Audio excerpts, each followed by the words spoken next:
What is up, guys? HC McEwen here, and today I'm doing another Call of Duty video for you, and today it's going to be the top 10 Call of Duty maps of all time. These top 10 videos are always fun to make and to watch, so I hope you like it, and obviously this is also going to be my opinion as well, so obviously if you disagree with me, just tell me what you think in the comments, and tell me your top 10 favourite maps of all time. So, in 10th place we have Dome from COD 5, or World at War if that's what you know it as. This was one of my favourite maps, and obviously COD 5 is my favourite Call of Duty game of all time, so it has to go in there.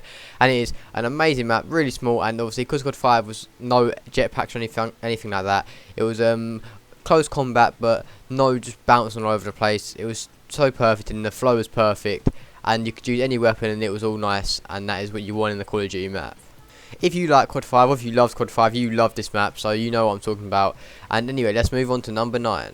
In the number 9 spot, we are going with Standoff from Black Ops 2, and obviously this is a map that more people will be familiar with because obviously everyone's played Black Ops 2, and Standoff was one of the standout maps on that game, along with some other maps in this list, and it has to go in there as everyone loved playing it. It's one that everyone always voted for. You could snipe, you could submachine gun, you could assault rifle, and that's what you want in a map, and everyone loved it. I know from people I've spoken to, and obviously from my own review, it was a good map. But anyway, let's move on to number 8.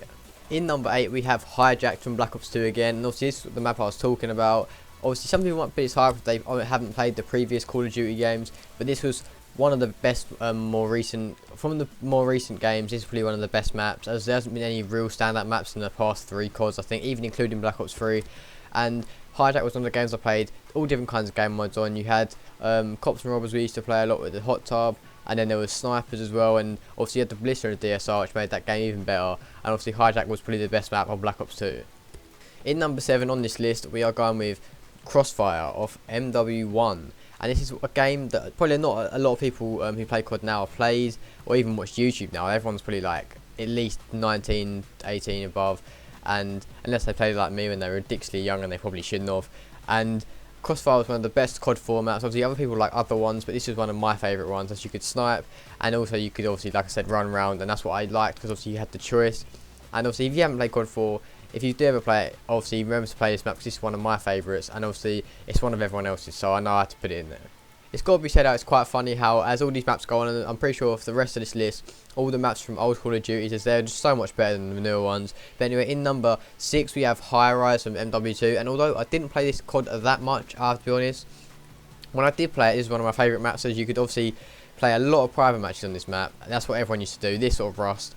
And you could also, I really used to like the multiplayer on this as well, so like call it that search. Obviously everyone knew the lines of sight for snipers and noob, so obviously if you were smart you could get out of the way of that, or you could be risky and just go for it yourself, because obviously that was the funnest part of it. It's about search and destroy, and this map was amazing as well.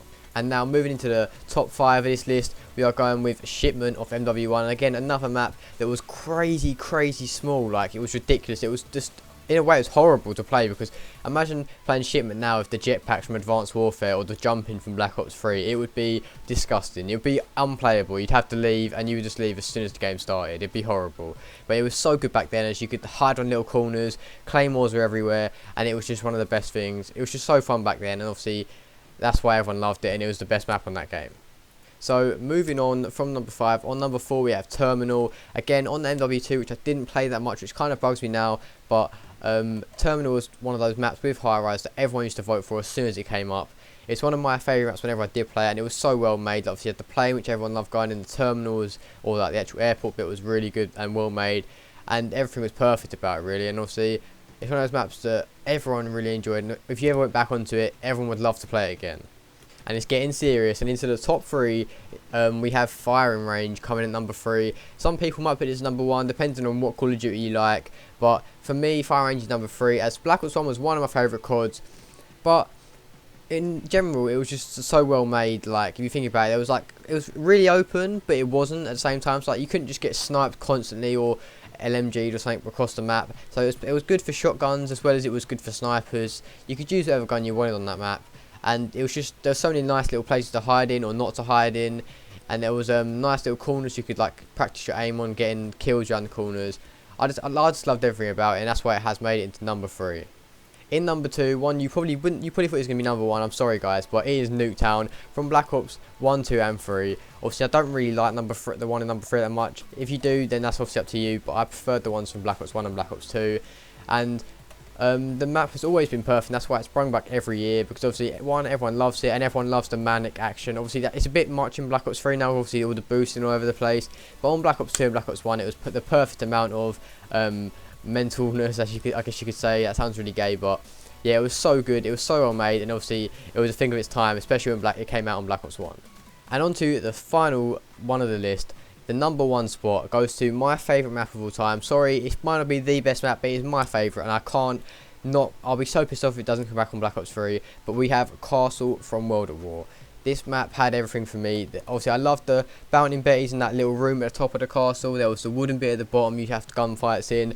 There was the out bit behind the castle, and then there was that little really open bit, but because it was COD 5 you didn't die that much if you ran across there. There was the other little castle roof where you could have sniping battles, where the wooden bit, everyone knows what I'm talking about if you played COD 5.